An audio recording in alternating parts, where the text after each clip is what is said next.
ये कहानी उस जमाने की है जब पूरा गांव एक दूसरे की मदद के लिए आगे बढ़ता था और खेती बाड़ी में भी एक दूसरे का हाथ बटाता था। इसी गांव में जैक अपनी माँ के साथ एक छोटे से घर में रहता था। जैक जल्दी नीचे आओ और बाहर कटी हुई सब सब्जियां एक एक करके अंदर ले आओ। बेटा जल्दी आओ। जी मामा, मैं अभी आया। जैक जिस गांव में रहता था वहाँ की फसलें बहुत अच्छी हुआ करती थीं। इतनी ज्यादा पैदावार होती थी कि जैक के गांव में हर फल और सब्जी बड़ी, हरी भरी और रंग बिरंगी होती थी। सेब, अनानास, रंग बिरंगे अंगूर, केले और टमाटर खेतों और बागों में कसरत से उगते थे। फसल इस कदर वाफिर होती कि जैक टोकरियां भर भर कर एक एक करके घर लाता और थक जाता, जबकि सारी पैदावार उसी दिन अच्छी कीमतों पर फौरन फरोख्त हो जाती थी। जैक सारा दिन मेहनत करके अपनी माँ का हाथ बटाता और खेतों में काम करता था। रात को माँ बेटा मिलकर खाना खाते, दिन भर की बातें करते और अपने छोटे से घर में खुशी खुशी जिंदगी गुजारते थे। बेटा, तुमने बहुत मेहनत की, आज दिल बहुत खुश है। मैं वादा करता हूँ कि हमेशा इसी तरह मेहनत करता रहूंगा माँ। इस गांव में हर मौसम खुशियां लेकर आता था। खास तौर पर जब आसमान से बारिश होती तो सारे गांव की उम्मीदें और बढ़ जाती थीं कि हमेशा की तरह इस साल भी फसलें हरी भरी और बहुत अच्छी होगी। और गांव वाले अपने अपने घरों में बैठकर हसीन बारिश का नजारा देखते और इस खुशगवार मौसम से लुत्फ अंदोज होते थे। खुदा का लाख लाख शुक्र है, बारिश से हमारी फसल और अच्छी होगी। और यूं जैक और उसकी माँ भी बारिश की ठंडी बूंदों और खुशगवार मौसम से लुत्फ अंदोज होते थे। बेटा मैं तो भूल गई, बाहर कपड़े सूख रहे हैं, जल्दी से उतार लाओ। जैक और उसकी माँ अपने छोटे से घर में बैठकर बारिश का हसीन नजारा देखते और यूं उनकी जिंदगी मेहनत, सुकून और खुशियों के साथ हंसी खुशी गुजरती जा रही थी।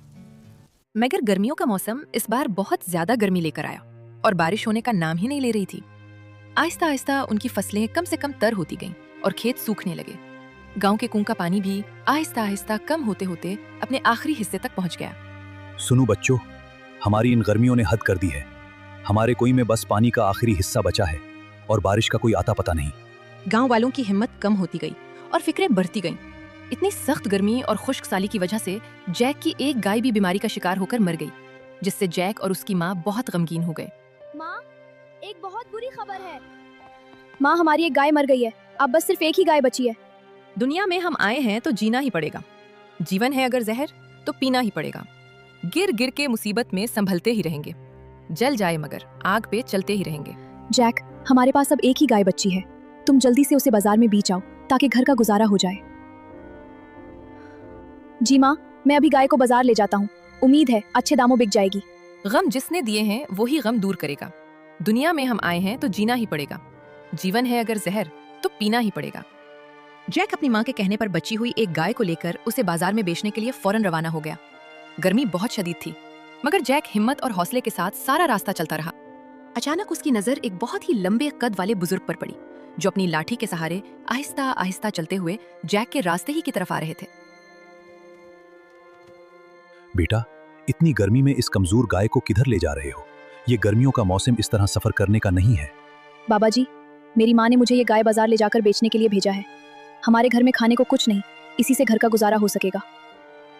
अगर तुम चाहो तो मैं इस गाय के बदले तुम्हें एक अनमोल चीज दे सकता हूँ, जो तुम्हारी किस्मत हमेशा के लिए बदल देगी। मेरे पास जादुई बेज हैं, ये तुम रख लो और ये गाय मुझे दे दो। ये तुम्हारी तकदीर बदल देंगे। बाबा जी, ये तो आम से बीज लग रहे हैं, मैं कैसे यकीन कर लूं कि इनमें वाकई कोई जादू है? अगर मैंने गाय दे दी तो मेरी माँ क्या कहेगी? बेटा, अगर यकीन नहीं आ रहा तो ये जादू देख लो। जैसे ही उस बाबा ने एक बीज जमीन पर गिराया, वो फौरन ही एक छोटे से हरे भरे पौधे में तब्दील होकर उगाया। ये मंजर देखकर जैक की आंखें हैरत और खुशी से खुली की खुली रह गईं। अरे वाह, ये तो वाकई एक करिश्मा हो गया। आप मुझे बीज दे दें और ये गाय रख लें। बाबा ने मुस्कुराते हुए वो बीज जैक के हवाले कर दिया और जैक ने खुशी खुशी उन्हें संभाल कर रख लिया। फिर वो शाम ढलते ढलते अपने घर पहुंच गया। जैक को पूरा यकीन था कि ये जादुई बीज देखकर उसकी माँ बहुत खुश और मुतमईन हो जाएगी, क्योंकि उसे उम्मीद थी कि इन बीजों की बदौलत उनकी जिंदगी की मुश्किलात जल्द खत्म हो जाएंगी। मामा, आप कहाँ हैं? मैं आ गया हूँ।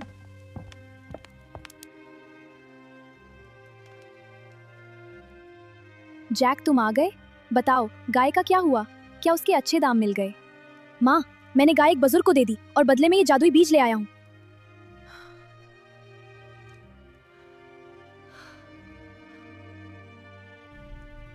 हमारे पास आखिरी उम्मीद वही गाय थी। तुमने उसे भी किसी को दे दिया और बदले में ये फजूल बीज ले आए। जैक को मौका ही ना मिला कि वो पूरी तरह बता सकता कि ये बीज मामूली नहीं बल्कि जादुई हैं। इससे पहले कि वो कुछ और कहता, उसकी माँ ने गुस्से में आकर सारे बीज खिड़की से बाहर फेंक दिया। जैक अपनी माँ की नाराजगी और बेबसी देखकर बहुत दुखी हो गया और उन्हीं सोचों में गुम जागते जागते सो गया। मगर वो बीज जमीन पर गिरते ही अपना जादुई करतब दिखाने लगे। देखते ही देखते जमीन से नन्ही नन्ही नरम शाखें और बड़े बड़े हरे पत्ते निकलने लगे। वो पौधा तेजी से बढ़ता गया और चंद ही लम्हों में एक बहुत बड़े शाखदार पौधे में तब्दील हो गया। वो शाखदार पौधा बढ़ते बढ़ते घर की छत से भी ऊंचा हो गया, फिर दरख्तों और पहाड़ियों से भी बुलंद निकल गया। देखते ही देखते वो आसमान को छूता हुआ बादलों से भी ऊपर गुजर गया, जैसे वो किसी नई और पुरस्कार दुनिया की तरफ जाने वाला रास्ता हो। अगली सुबह जैक की आंख खुली तो कुछ देर के लिए उसे समझ ही ना आया कि क्या हो रहा है। फिर वो फौरन खिड़की की तरफ भागा और सर उठाकर उस बेहद ऊंचे शाखदार पौधे को हैरत से देखने लगा। वो जल्दी से घर से बाहर निकला और उस पौधे को हाथ लगाकर गौर से देखने लगा। उस अजीमुशान पौधे को देखकर जैक के दिल में फौरन उस पर चढ़ने की ख्वाहिश पैदा हुई और कुछ ही लम्हों बाद उसने हिम्मत करके उस पर चढ़ना शुरू कर दिया।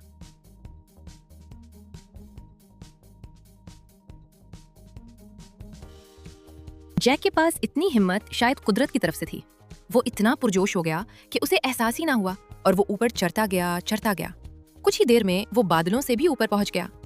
सुबह के सूरज की सुनहरी किरणें बादलों पर पड़ रही थी और चारों तरफ एक निहायत हसीन मंजर फैला हुआ था। चढ़ते चढ़ते जैक की हिम्मत जवाब देने लगी थी, मगर इससे पहले कि वो मजीद थक जाता, वो अचानक ऊपर एक हमवार जगह पर पहुंच गया और आगे चलने लगा। चंद कदम चलने के बाद उसकी नजर एक बहुत ही बड़े और पुरस्कार घर पर पड़ी, जिसे देखकर वो हैरत से रुक गया।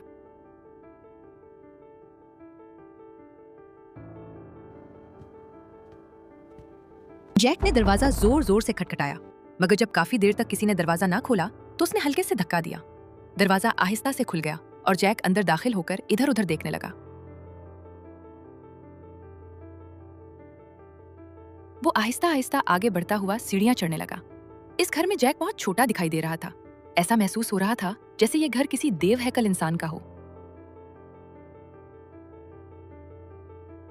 जैसे ही वो ऊपर पहुंचा, वो एक बहुत बड़े बावर्ची खाने में दाखिल हुआ, मगर जैसे ही उसकी नजर एक देव हैकल औरत पर पड़ी, वो खौफजदा हो गया और फौरन वापस लौटने लगा। इतने में उस औरत की नजर जैक पर पड़ गई। अरे, इतने प्यारे से बच्चे, तुम अंदर कैसे आ गए? उस औरत ने निहायत ही प्यार और नरमी से जैक को अपनी गोद में उठा लिया, जबकि जैक अभी भी बहुत खौफजदा था और घबराहट से इधर उधर देख रहा था। मैं नीचे की दुनिया से आया हूँ, जादुई बेल पर चढ़कर यहाँ पहुँचा हूँ। आप मुझे नुकसान तो नहीं पहुँचाएंगी ना? नहीं, मैं तुम्हें कोई नुकसान नहीं पहुंचाऊंगी। आओ, पहले कुछ खा लो। जैक बहुत भूखा था, इसलिए वो मजे से खाने पर टूट पड़ा और जल्द ही पेट भर कर खाने लगा। इतने में उस औरत का शौहर, जो बहुत ही सख्त मिजाज और खौफनाक दिखाई देता था, घर वापस आ रहा था। वो बहुत ज्यादा भूखा भी था। घर में दाखिल होते ही उसने बुलंद आवाज में अपनी बीवी को पुकारा। कहाँ हो तुम? मुझे बहुत भूख लगी है, जल्दी से खाना लगाओ।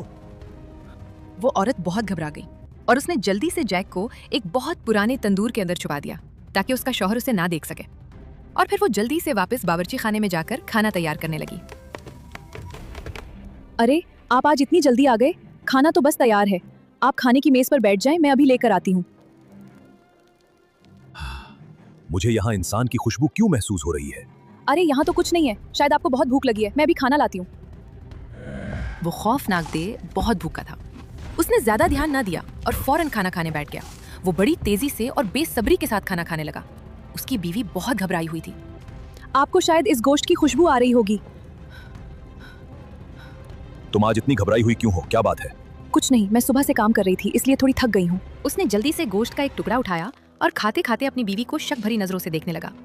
वो बार बार उसे गौर से देख रहा था, जैसे उसे किसी बात का शुबा हो। उधर मासूम जेक तंदूर के अंदर खौफजदा और पसीने में भीगा खामोश बैठा था कि अचानक एक छोटा सा कीड़ा आकर उसकी नाक पर बैठ गया।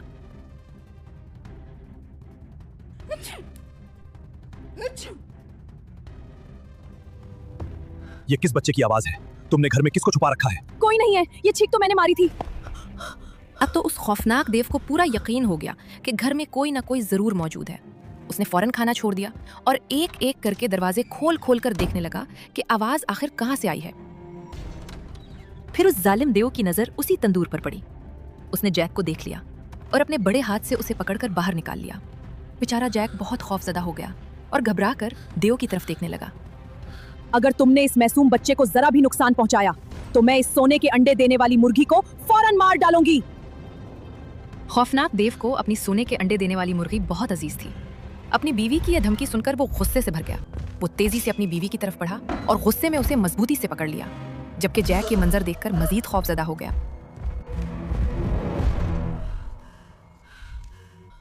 आज तो इस तंदूर में जलकर राख हो जाएगी। मेरी मुर्गी को तूने हाथ कैसे लगाया? जैक ये सब मंजर देख रहा था। उसका खौफ आहिस्ता आहिस्ता गुस्से में बदलने लगा और उस गुस्से ने उसके अंदर हिम्मत पैदा कर दी। उसने फौरन पास पड़ा एक बर्तन उठाया और खौफनाक देव की तरफ दौड़ पड़ा। फिर उसने अपने हाथ में पकड़ा हुआ बर्तन जोर से देव के सर पर दे मारा। बेटा, तुम यहाँ से जल्दी चले जाओ। अगर इसे होश आ गया तो ये तुम्हें नहीं छोड़ेगा। ये कहते ही उस औरत के जहन में अचानक एक ख्याल आया। 1 मिनट, तुम जल्दी से मुझे बाहर दरवाजे पर मिलो, मैं भी वहीं आती हूँ। जैक फौरन परेशानी के आलम में दरवाजे की तरफ भागा और बाहर निकलने लगा। उधर उस मेहरबान औरत ने उसकी मदद के लिए अपनी सोने के अंडे देने वाली मुर्गी जैक के हवाले करने का फैसला कर लिया। ये मुर्गी तुम रख लो, ये सोने के अंडे देती है, ये तुम्हारे घर के हालात बदल देगी। जल्दी से भाग जाओ। जैक ने कुछ ना देखा और फौरन उसी जादुई बैल के सहारे नीचे उतरने लगा। इधर उस खौफनाक देव को भी होश आ गया और वो जैक के पीछे पीछे भाग पड़ा। उसकी बीवी को कुछ समझ ना आया कि वो अपने जालिम शौहर को कैसे रोके, क्योंकि उसे पूरा यकीन था कि वो जैक को जरूर नुकसान पहुंचाएगा।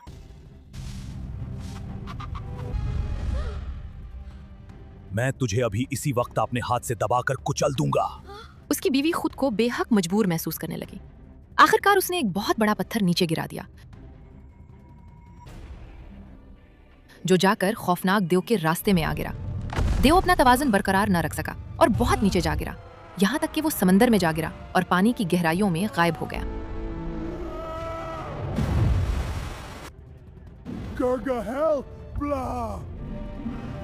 जुल्म की रात चाहे कितनी ही तवील क्यों ना हो, उम्मीद का सूरज एक दिन जरूर निकलता है। जो दिल में रहम और नेकी को जगह देते हैं, कुदरत का हाथ हमेशा उनके साथ चलता है। ताकत का गुरूर आखिर मिट्टी में मिल जाता है, मगर मोहब्बत और हिम्मत का नाम बाकी रह जाता है।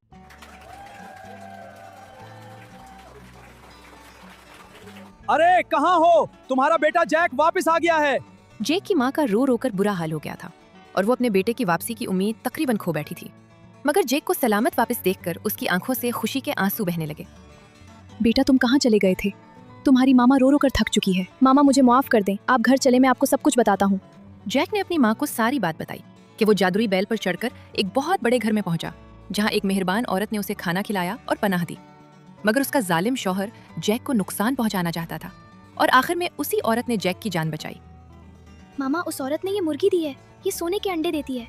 जैक की माँ को उसकी बातों पर पूरी तरह यकीन न आया, क्योंकि पहले वो जादुई बीज ले आया था और अब एक मुर्गी। मगर उसे इस बात की सबसे ज्यादा खुशी थी कि उसका बेटा उसके सामने सही सलामत मौजूद था। अगली सुबह जब जैक उठा तो उसने देखा कि मुर्गी ने वाकई सोने के अंडे दिए थे। ये देखकर उसकी खुशी की इंतहा न रही। मामा जल्दी नीचे आई, मुर्गी ने सोने के अंडे दिए हैं। मालिक है तेरे साथ, ना डर गम से तू है दिल। मेहनत करे इंसान तो क्या काम है मुश्किल, जैसा जो करेगा यहाँ वैसा ही भरेगा। अंधेरा चाहे जितना हो, सूरज तो निकलेगा। अरे वाह, इसने तो हमारी जिंदगी वाकई बदल दी है। और इस तरह मुर्गी सोने के अंडे देती जाती और उन अंडों की बदौलत जैक और उसकी माँ ने अपने गांव में बहुत से कुएं खुदाए। शुरू में गांव वालों को यकीन ही नहीं आता था कि बरसों से सूखे पड़े इलाके में दोबारा पानी आ सकेगा, मगर जैक और उसकी माँ ने हिम्मत ना हारी। कुछ ही अरसे बाद बारिशों की आमद शुरू हो गई और आसमान पर गहरे बादल छा गए। देखते ही देखते तमाम कुएं पानी से लबरेज हो गए और गांव की खुश्क जमीन दोबारा सरसब्ज होने लगी। खेतों में फसलें लहलहाने लगी, जानवरों को पानी मिलने लगा और गांव वालों के चेहरों पर खुशियां वापस आ गईं।